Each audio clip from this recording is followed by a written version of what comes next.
اس میں ہربیار مری بھی ہیں، کافی اور بھی ہیں۔ ہربیار مری جب آپ کے لندن کورٹ میں جب ان کی ضمانت ہو رہی تھی، ویڈیو لنک کے ذریعے خان صاحب نے جو ہے، اس وقت عمران خان تھے، پرائم منسٹر ہیں، انہوں نے سٹیٹمنٹ دیا تھا کہ جی جو بلوچستان کے ساتھ ظلم ہوئے ہیں، اگر وہ میرے ساتھ بھی ہوتے تو میں بھی ہتھیار اٹھا لیتا، تو اس لیے میں نے اس کی وضاحت کی وہاں۔ بالکل، وہ وقت ہمیں یاد ہے اکبر بگٹی صاحب کے حوالے سے بھی بڑا بولڈ سٹیٹمنٹ اس وقت عمران خان صاحب نے دیا تھا جب ان کی شہادت ہوئی تھی۔ یہ بھی بتائیے گا سر، اب چونکہ مہاجرائی بڑھتی دکھائی دے رہی ہے، پارلیمان کے اندر بھی مہاجرائی آج آپ نے دیکھی ہے، پہلے سے بھی ہے، سڑکوں کے اوپر بھی ہے، سب طرف یہ بات ہو رہی ہے کہ دسمبر بہت اہم ہے۔ کل آپ لاہور بھی گئے تھے، مریم بی بی سے بھی آپ کی ملاقات ہوئی، کوئٹہ کا جلسہ بھی آپ کا ایک تیسرا بڑا جلسہ اپوزیشن نے ایک ہی رو میں کیا ہے، لیکن 22 نومبر تک اب آگے کوئی بھی جلسہ نہیں ہے۔ اس کی وجہ کیا ہے؟ مومنٹم میں کمی نہیں آ جائے گی؟ تسلسل برقرار رکھ پائیں گے وہ پریشر جو کہ آپ نے بلڈ اپ کیا اس کا؟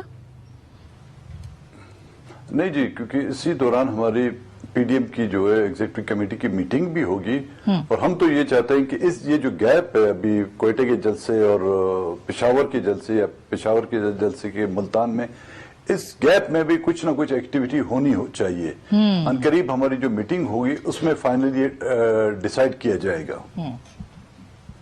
تو دمادم مسک قلندر کی کل آپ نے بات کی تھی سر، وہ اسی لیے کی تھی، وہ اس سے کیا مراد ہے آپ کی؟ کیسا آپ دمادم مسک قلندر چاہتے ہیں؟ کیا کرنا پڑے گا؟ دیکھیں، جس طرح حکومت جو ہے نا وہ اپنی کارروائیوں میں اضافہ کر رہی ہے، انہوں نے بولا جی کہ کریک ڈاؤن ہوگا، ہم پکڑیں گے، ہم جیلوں میں ڈالیں گے، تو ظاہر پھر تو پی ڈی ایم کی کسی بھی کمپوننٹ کے خلاف اس طرح ایکشن لیا گیا تو ہم ہاتھ پہ ہاتھ تو رکھ کے تو نہیں بیٹھیں گے جی۔ تو کیا احتجاج کے علاوہ، کیا جلسوں کے علاوہ بھی کچھ ہوگا؟ دھرنے ورنے بھی ہوں گے، استعفے بھی آئیں گے؟ مختلف آپشن ہے جی، اس میں تمام آپشن زیر غور ہیں، اور ظاہر فائنل آپشن تو وہی ہے جو استعفوں کا ہے، تو اس کی طرف بھی اگر جایا گیا تو میرے خیال میں پی ڈی ایم کی تمام جماعتیں اس پر اتفاق کریں گی، وہ ہمارا لاسٹ آپشن ہے۔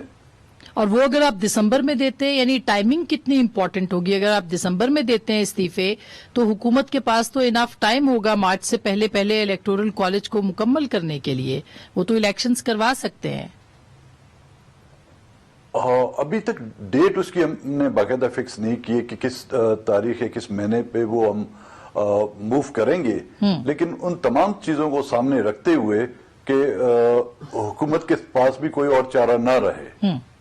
تو سردار صاحب، یہ فیصلہ کن مراحل کی وزیر اعظم بات کر رہے ہیں، کیا اپوزیشن بھی یہ سمجھتی ہے کہ پاکستان کی سیاست کے فیصلہ کن مراحل ہیں اور اب نہیں تو کبھی نہیں؟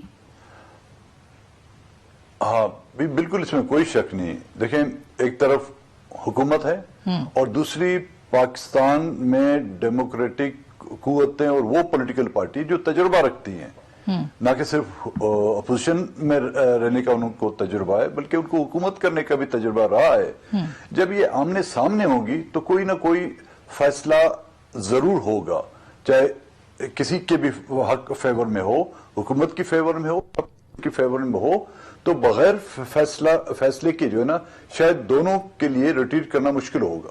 لیکن سردار صاحب، اپوزیشن تو یہ کہتی ہے کہ ہم نے حکومت سے بات ہی نہیں کرنی ہے۔ کل مولانا نے کہا کہ حکومت کے اتحادیوں سے بات ہو سکتی ہے، اور اتحادیوں میں ان کا اشارہ قافلی کی طرف ہے جو کہ اسٹیبلشمنٹ سے زیادہ قریب ہے۔ تو اس کا مطلب یہ ہے کہ آپ اسٹیبلشمنٹ سے بات کریں گے اور حکومت سے بات نہیں کریں گے؟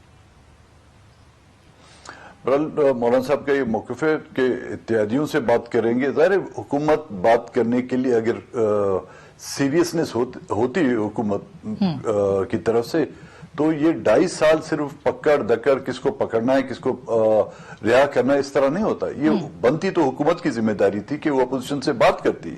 آپ نے ایوان میں بھی دیکھا ہے کہ حکومت بالکل اس طرف سے سنجیدگی کا مظاہرہ ہی نہیں کر رہی، اور ایوان کی جو صورت حال ہے اس میں مجھے کسی بھی طرف سے سنجیدگی نظر نہیں آ رہی، اور یہ ذمہ داری بنتی ہے حکومت کی کہ وہ ایوان کو بڑے اچھے طریقے سے چلائے۔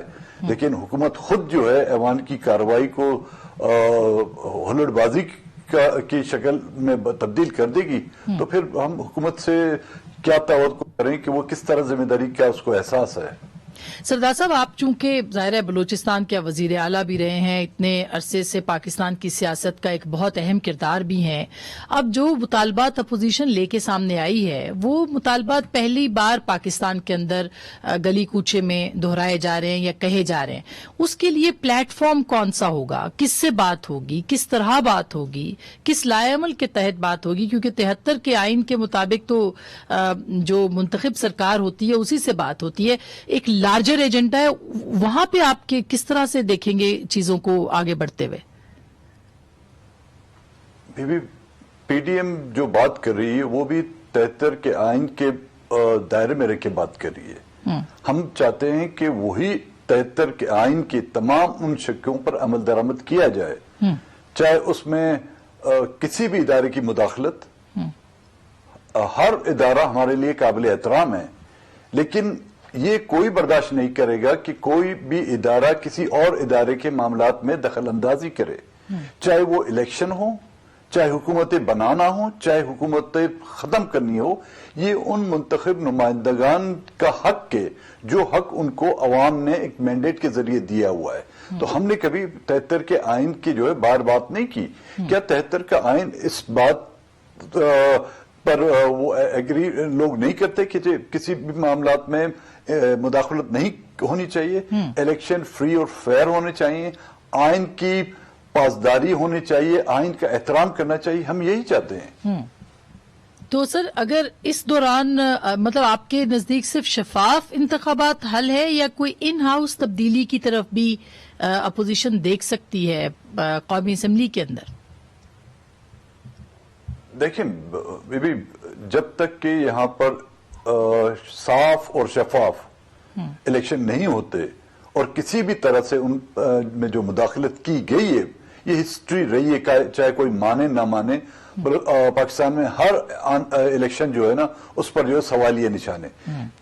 کس پر باریک قلم سے سوالیہ نشان لگا دیے گئے ہیں، کسی پر جو ہے بڑے پینٹ برش کے ساتھ جو ہے سوالیہ نشان لگائے گئے ہیں. مسئلہ یہ اگر ان ہاؤس چینج بھی لائی جاتی ہے، لیکن اصل مسئلہ جو جوں کا تو ہی رہے گا. تو ہمیں اس اصل مسئلے کی طرف جانا ہے کہ وہ قوتیں جن پر آج لوگ انگلیاں اٹھا رہے ہیں کہ انہوں نے الیکشن 2018 کے الیکشن میں مداخلت کی ہے، ان کو کس طرح روکا جائے، ان کو کس طرح پابند کیا جائے، وہ آئین کے دائرے میں رہتے ہوئے. ہم یہ نہیں کہتے کہ جی ہم کسی کو گلے سے پکڑ کے روکیں گے، نہیں. آئین کی اگر پاسداری کرنا ایک پولیٹیکل شخص پر یا ایک پولیٹیکل کارکن پر یا ایک پارٹی سربراہ پر عائد ہوتی ہے، یہی آئین کا احترام جو ہے ہماری ایجنسیوں پر ہونا چاہیے، ہماری مسلح افواج پر ہونا چاہیے، ہماری جوڈیشری پر بھی ہونا چاہیے. تو سردار صاحب، آپ کو کتنا یقین ہے کہ اپوزیشن کا یہ اتحاد اسی ایجنڈے کے اوپر برقرار رہ پائے گا؟ خاص کر کے پیپلز پارٹی کے پاس سندھ کی حکومت ہے، پی ایم ایل این، ظاہر ایک بد اعتمادی کی فضا تو موجود رہتی ہے. کتنا یقین ہے کہ اس بار جو ہے وہ سب ایک صفحے پہ ہی رہیں گے، یعنی اپوزیشن جماعتیں؟ دیکھیں، یہ ان دو پولیٹیکل پارٹیوں، یہ تمام جو پولیٹیکل پارٹیاں جو آج پی ڈی ایم کا حصہ ہیں، ان میں کئی عرصے سے آپس میں اختلافات رہے ہیں. الیکشن کے دوران کے درمیان اختلافات رہے ہیں، الیکشن کے بعد حکومت سازی میں ان کے آپس میں اختلافات رہے ہیں، اور حکومت کے دوران بھی ان کے اختلافات رہے ہیں. سب سے بڑی اہم اور میرے خیال میں پازیٹیو بات یہ ہے کہ آج تمام یہ پولیٹیکل پارٹیاں ایک پیج پر آ گئی ہیں، اور میرے خیال میں یہ نہ کہ صرف اس ملک کے لیے بلکہ اس خطے کے لیے ایک خوش آئندہ بات ہے کہ وہ پولیٹیکل پارٹیاں، ان کا ایجنڈا اس ملک میں مکمل جمہوری اداروں کی بحالی کا ہے. اور اگر آج خدا نخواستہ یا کل ان میں دراڑیں پڑ جاتی ہیں تو میں سمجھتا ہوں یہ پھر آخری موقع ہوگا جو ہم گنوائیں گے، اور اس موقع کے گنوانے کے بعد پھر یہ سوچ لیا جائے کہ یہاں پر جمہوریت کی جو بساط جو ہے نا وہ تا قیامت جو ہے وہ لپٹی جا چکی ہوگی. سردار صاحب، آخری سوال، ایک دفعہ پھر دہشت گردی کی لہر آ گئی ہے، آپ کے احتجاج بھی ساتھ میں چل رہے ہیں، ایک تو اس پہ ضرور بتائیے گا، اور کیا یہ جو محاذ آرائی ہے یہ خدا نخواستہ نظام کو بھی نقصان پہنچا سکتی ہے؟ نظام کو نقصان ہمیشہ ان نادیدہ قوتوں کی طرف سے ملا ہے. پولیٹیکل اور ڈیموکریٹک فورسز نے ہمیشہ اپنی ڈیموکریٹک رائٹس کے حوالے سے اسٹرگل کیے. نقصان آج سے پہلے بھی یدی دیکھا جائے تو انہی کی طرف سے آیا ہے, جو میرے خیال میں اگر وہ سمجھتے ہیں اپنے آپ کو اس ملک کا پاسبان, تو ان کو جو ہے اس ملک کا بھی اتنا خیال رکھنا چاہیے جتنا ہمیں اس کا خیال ہے. اور نیکسٹ جو آپ کا کوشچن دہشت گردی کی لہر اور آپ کی تحریک, بالکل بھی جو ابھی 2 واقعات ہوئے ہیں, ایک پشاور میں اور ایک کوئٹہ میں, اور بڑے افسوسناک واقعات ہیں. اس میں کئی قیمتی جانیں اس میں ضائع ہو چکی ہیں. اس میں دہشت گردوں کو تو ہم ہمیشہ الزام دیتے رہتے ہیں, اور ہونا بھی چاہیے. اس میں جو انہوں نے انسانیت کی تمام جو ہے وہ دہلیزیں پار کر دی ہیں, لیکن اس میں ذمہ داری کچھ ہم پر بھی آتی ہے جی, حکومت پر بھی آتی ہے, ہماری لا انفورسمنٹ ایجنسیوں پہ آتی ہے, ہماری انٹیلیجنس کی جو ادارے ہیں ان پر بھی آتی ہیں. کیا یہ انٹیلیجنس کا فیلیور نہیں ہے کہ دہشت گرد مدرسے تک بھی پہنچ جاتے ہیں, دہشت گرد جو ہے ہمارے گھروں تک بھی پہنچ جاتے ہیں, لیکن پھر بھی ہم کہتے ہیں کہ ہم میاں نواز شریف کو جو ہے لندن سے پکڑ کے لے آئیں گے. یہ کوئی بات ہوئی جی. اچھا, چلتے چلتے اب اس پہ بھی کمنٹ کر رہے ہیں کہ نواز شریف صاحب کو واپس لایا بھی جائے گا کہ یہ مطلب نہیں لا سکیں گے. دیکھیں, ہم دیگر ممالک کی قوانین کو جو ہے نا اپنے قوانین کی طرح نہ سمجھیں کہ ہم نے جو چاہا وہ اسی طرح ہوگا. ان ممالک کے اپنے قوانین ہیں. اس سے پہلے بھی کافی لوگ وہاں پر تھے, کیا ان میں سے کسی ایک کو لا سکے؟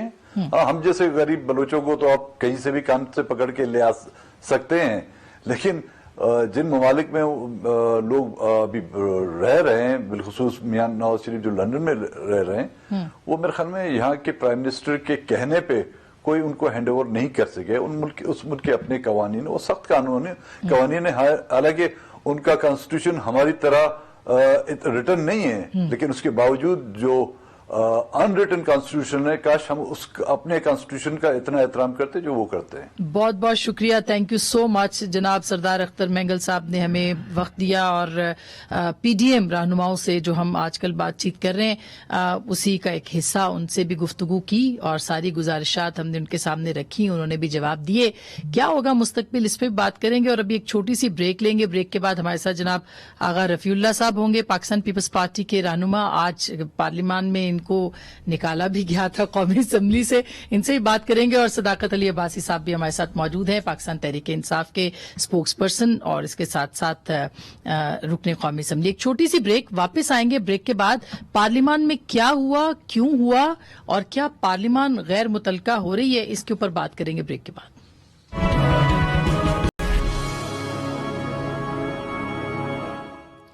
ویلکم بیک ناظرین, ایک دفعہ پھر آپ کو خوش آمدید کہتے ہیں. آج پارلیمان کے اندر قومی اسمبلی کے اجلاس میں کافی جو کہ ہنگامہ خیز اجلاس تھا, بہت ساری باتیں ہوئی ہیں, کافی اہم اجلاس ہے, بہت اپوزیشن نے احتجاج اندر باہر کیا ہے, باتیں بھی کی ہیں. تھوڑی سی جھلکی آپ کو دکھاتے ہیں, پھر 2 معزز اراکین ہمارے ساتھ آج موجود ہیں, ان سے بات کریں گے. ذرا دیکھیے گا. آپ یہاں سے باہر جائیں, ان کو ڈاکٹر صاحب ان کو باہر لے کر جائیں, یہاں سے باہر جائیں. آپ یہاں پہ آپ بہت زیادہ بدتمیزی کرنے لگے ہیں. جناب رفیع اللہ حلف کہہ سکتے ہیں کہ انہوں نے گالی نہیں دی. میں ان کو بتانا چاہتا ہوں اسپیکر صاحب, ان کا مسئلہ یہ این آر او ہے, ہم نے اس کو تردید کی تھی. میں آج پھر ان کے سامنے پڑھتا ہوں, آپ پاکستان کے خلاف سازشوں کا حصہ نہ بنے.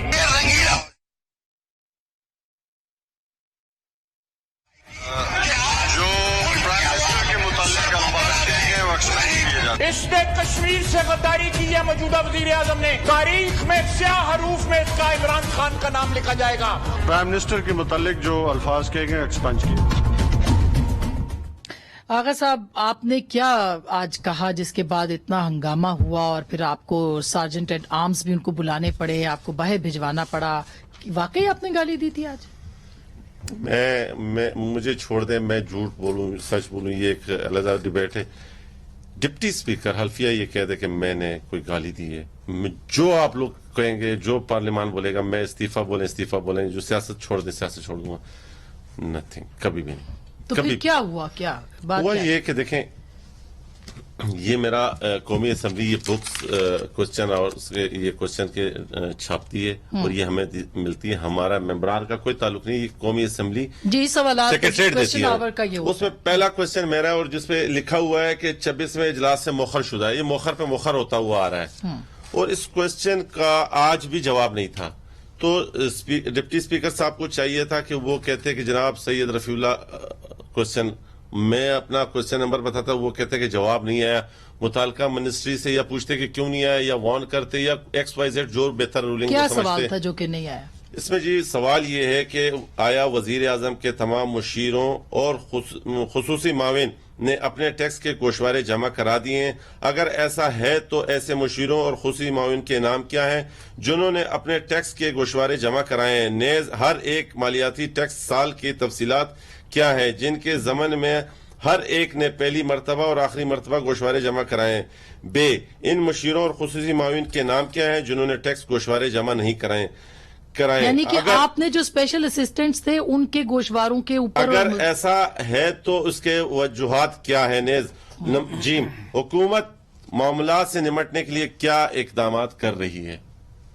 سمپل سوال ہے جو کہ ہمیشہ یہ پرائم منسٹر صاحب نے یہ حکم صادر فرمایا تھا اپنے معاونین اور مشیروں, اور جو کہ پی ٹی آئی کا بیانیہ ہے اکاؤنٹیبلٹی. ہم ان کی طرح چور نہیں کہہ رہے, ہم کہہ رہے ہیں اگر کوئی چور ہے تو عدالت میں ثابت کریں تاکہ لوگوں قوم کی بھی جان چھوٹے چوروں لٹیروں سے. میں تو کسی کو چور بھی نہیں کہہ رہا, میں نے سمپل سا معصومانہ سا سوال کیا ہے کہ آپ مجھے یہ بتا دیں کہ جی گوشوارے کس نے جمع کرائے؟ پرائم منسٹر صاحب نے حکم دیا. اس کی ڈیٹیلز کیا ہے؟ اس کی ڈیٹیلز بھائی صاحب یہ تو پارلیمنٹ ہم بھی کور کرتے رہے, جب سوال پوچھا جاتا ہے تو اس کا جواب پابند ہوتی ہے پارلیمان کہ وہ جواب لے کے دے متعلقہ وزیر سے یا اس سے. یہ تو اس میں تو کوئی دو رائے ہے نہیں, تو کیوں جواب دینے کے اوپر یہ ساری لڑائی ہوئی ہے, نہ دینے کے اوپر؟ آسما بہت شکریہ. چونکہ آغا صاحب ایک ممبر آف پارلیمنٹ ہیں, قابل احترام ہیں, ان کا چونکہ یہ ذاتی ایشو ہے اس لیے میں زیادہ بحث نہیں کروں گا. جو کچھ انہوں نے کیا آپ نے چلایا نہیں. راجہ پرویز اشرف نے پورے پارلیمان سے معافی مانگی ہے ان کے بہاف پہ, ان کو شاید نہیں پتا.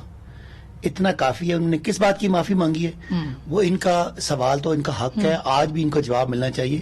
ان کا وہاں رویہ جو تھا وہ خاصا, چونکہ یہ ڈپٹی اسپیکر ابھی ہم نے جو چلایا اس میں وہ کہہ رہے ہیں کہ گالی نہیں دی ہے, وہ انہوں نے کہا ہے کہ میں پارلیمان سے ان کے بہاف پہ معافی مانگتا ہوں. اب اس کے بعد میرا خیال ہے کہ یہ بات سمجھ آ جاتی ہے کہ اگر وہ سینئر پیپلز پارٹی کے وہ سینئر ہیں اور پرائم منسٹر بھی رہ چکے ہیں, انہوں نے اگر معافی مانگی ہے تو کوئی ایسی بات ہوئی ہوگی جس کو میں یہاں بحث نہیں بنانا چاہ رہا. تو اصل مسئلہ سوال نہیں ہے.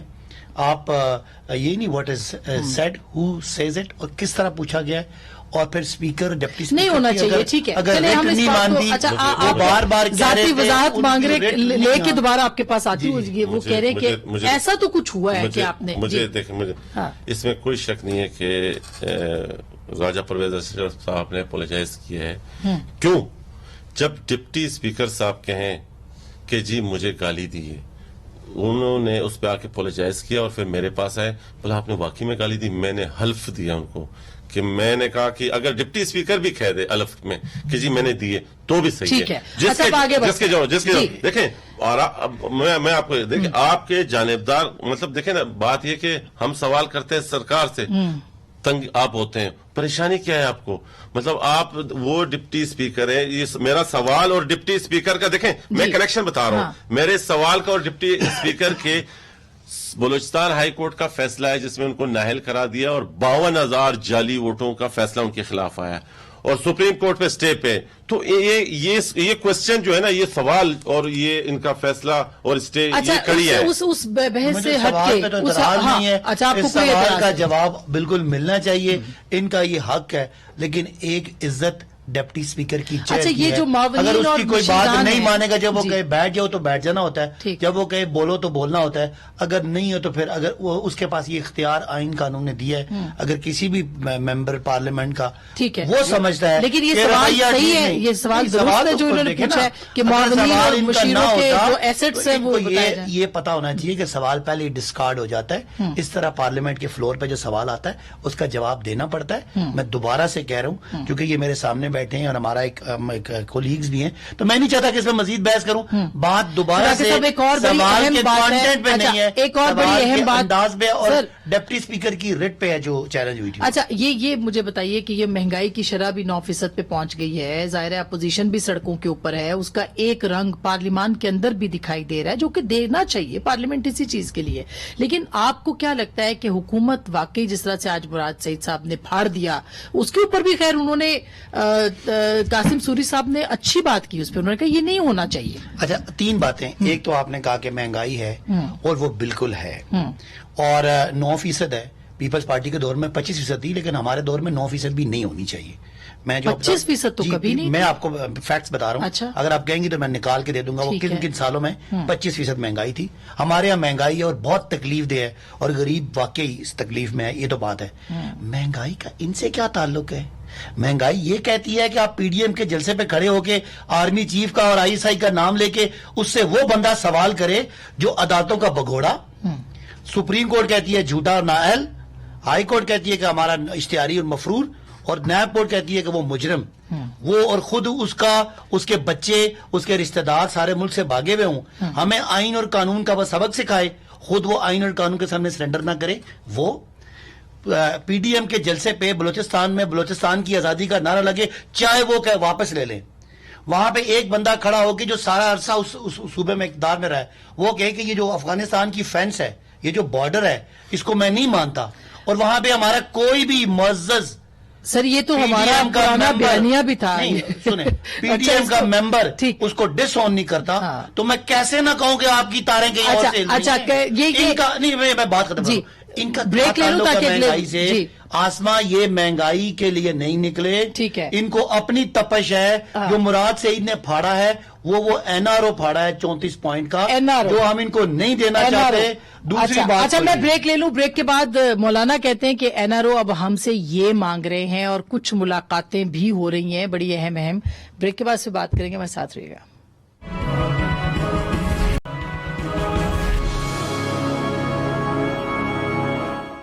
ویلکم بیک ناظرین, ایک دفعہ پھر آپ کو خوش آمدید کہتے ہیں. آغا صاحب, ابھی جو مہنگائی کی بات ہو رہی ہے, بجائے اس کے کہ اب لوگ کہہ رہے ہیں پارلیمان کے اندر یہ بات ہوتی ہے, عوام کی بات وہاں پہ ہو, 9% عوام کی بات وہاں پہ ہو, تو اور چیزوں کے اوپر بحث ہو رہی ہے زیادہ. نہیں, آج بھی دیکھیں گندم کے اوپر آج بھی بحث ہوئی ہے پارلیمان میں. ایشو یہ ہے جب ہم بات کرنے کھڑے ہوتے ہیں تو یہ کہتے ہیں کہ جی آپ ایجنڈا پہ آئیں, اور جب ایجنڈے پہ آئے تو پھر یہ تقاریر, آج کے دن میں ان کے منسٹروں نے 3 دفعہ اٹھ کے بات کی ہے. بات کرنے کے لیے یہ لوگ تیار نہیں ہیں, یہ قطعاً نہیں چاہتے, نہ قانون سازی کے لیے تیار ہے اور نہ ہی کسی قسم کی ڈیبیٹ پہ تیار ہے. آج دیکھیں بڑی اسی لیے آپ لوگ کہتے ہیں مذاکرات نہیں کریں گے ان کے ساتھ. نہیں, دیکھیں مذاکرات, یہی کہتے ہیں ہم یہ بات اس لیے کرتے ہیں کہ پاکستان مسلم لیگ نون کا بیانیہ ہے کہ ہماری تو ان سے بات ہی نہیں ہے, ان کے لانے والوں سے بات ہے, اور ان کے لانے والے جو ہے وہ بھی اب ان باتوں کو ریلائز کر چکے ہیں کہ بڑی نالائق ٹیم آ گئی ہے. کیونکہ آپ یہ دیکھیں جو آج گندم کے بارے میں, پیپلز پارٹی کا کیا بیانیہ ہے by the way? Peoples Party کہتی ہے کہ یہ بالکل نالائق ہے. پیپلز پارٹی کہتی ہے کہ ہم لاکھ ان چیزوں کو سمجھتے ہوئے کہ جیسے ہمارے ساتھ سندھ میں ہوا, مطلب دیکھیں نا ہمارے ساتھ تو سندھ میں اتنی زیادتی کی انہوں نے کہ جس کا ہسٹری میں کوئی مثال نہیں ملے گی. یہ ہسٹری بنی ہے, یہ تاریخ بنی ہے. ہم نے پھر بھی لیا, اور ہم نے بہت سی چیزوں کو اسٹیٹ اور ملک اور وقت اس کے وسیع تر مفادات میں ہم نے چیزوں کو نہیں اس طریقے سے اوپن کیا جس طرح آج بھی ہم ان سے کئی گنا سخت بیانیے پہ جا سکتے ہیں. دیکھیں ہم وہ پارٹی ہے کہ جس تختہ دار پہ لٹکے, ہم نے اپنی جانوں کی قربانیاں دی, ہمارا خون روڈوں پہ رکھا رہا, پڑا رہا, اس کے باوجود بھی ہم نے اسٹیٹ کے خلاف اداروں کے خلاف بات نہیں ہے. ادارے ملائم کرتے ہیں, ادارے چیزیں سب کچھ ہیں, لیکن ہم بولتے ہیں کہ اسٹیٹ اور چلتا رہے. اچھا, لیکن استاقہ صاحب جو ابھی بات کر رہے ہیں آغا صاحب کی اپوزیشن نے ابھی تو دباؤ جو ہے اس طرح سے بڑھایا بھی نہیں ہے, آپ سے بات چیت کرنے کے لیے وہ تیار نہیں ہے. یہ صورتحال رہی تو کس طرح سے معاملات آگے بڑھیں گے؟ پہلے تو یہ جو ہمیں لانے والے بڑی حیرت کی بات ہے، ہم پنجاب میں ہم جیتے ہیں، مرکز میں ہم جیتے ہیں، تو ہمیں کوئی لانے والا ہے. سندھ میں پیپلز پارٹی جیتی ہے تو یہ خود آ گئے. سندھ کے الیکشن پاک ہیں، پنجاب کے الیکشن ناپاک ہیں. بزدار صاحب جو ہے وہ غلط آئے ہیں اور سندھ والے صحیح آئے ہیں، کیونکہ ادھر کوئی اور لوگ تھے، یہاں کوئی اور لوگ تھے، یہاں کا الیکشن کمیشن اور تھا. تو یہ تو میرا خیال ہے عوام اس بات پہ تنگ آ چکی ہے کہ آپ پنجاب میں گجرانوالہ میں نون لیگ جیتی ہے، وہاں الیکشن فیئر ہوا ہے، وہاں سارا فیئر ہوا ہے. پنڈی اور اسلام آباد میں سارا پی ٹی آئی جیتی ہے، کی بھی بات نہیں. اور ساتھ ہی پرویز اشرف جیت گئے. میں آپ کی بات کروں، پرویز اشرف یہاں پنڈی سے جیت گئے، وہ والا حلقہ ٹھیک ہوا ہے. ساتھ میرا حلقہ ہے وہ غلط ہوا ہے. یہ تو عوام اس پہ ہنس رہی ہوگی، سننے والے آپ ہنس رہے ہوں گے کہ یہ کیا باتیں کریں. آپ دوسری بات یہ ان سے کیا بات کریں. یہ ان سے بات کی فیٹف پہ کہ بھائی پاکستان بلیک لسٹ ہو جائے گا. انہوں نے 34 پوائنٹ پکڑا دیے کہ بھائی جو سارے معاف کرو، سارے کیس معاف کرو. ہم سمجھتے ہیں کہ اب پیپلز پارٹی بڑی سمجھدار ہے اور ٹھیک کھیل رہے ہیں. ان کو پتا ہے کہ ان کے پاس حکومت ہے اور یہ نون کو کھلا کھلو کے اپنا کام سیدھا کریں. ٹھیک ہے، ان کی سیاست ٹھیک ہے. نون لیگ کے پاس کچھ بھی نہیں رہا. اب ان کو ریاست اور حکومت کا فرق ختم ہو گیا. اب جو وہ باتیں کر رہے ہیں یہ ساری باتیں ریاست کے خلاف ہیں. تو کل اگر مذاکرات ہو گئے حکومت سے بالا ہی بالا اتحادیوں کے ساتھ، دیکھیں تو وہ بالا میرا خیال ہے کہ ان کی ایک نیریٹو ہے، یہ لگے رہیں عمران خان کی موجودگی میں. ٹھیک ہے، یہ جو کریں، جن لوگوں نے پاکستان کو لوٹا ہے ان کو حساب دینا پڑے گا، چاہے آپ لانے والوں کی بات کریں، سلیکٹر کی بات کریں. میں لاجک کی بات کروں گا، لاجک بات نہیں کروں گا. بلاول بھٹو زرداری الیکشن کراچی سے ہارتے ہیں، ٹھیک، ان کے نیچے ایک ایم پی اے کی سیٹ ٹی ایل پی جیتتی ہے، ایک سیٹ جماعت اسلامی جیتتی ہے، اور اوپر پی ٹی آئی جیتی ہے جو بلاول صاحب کے میری ریکویسٹ ہے.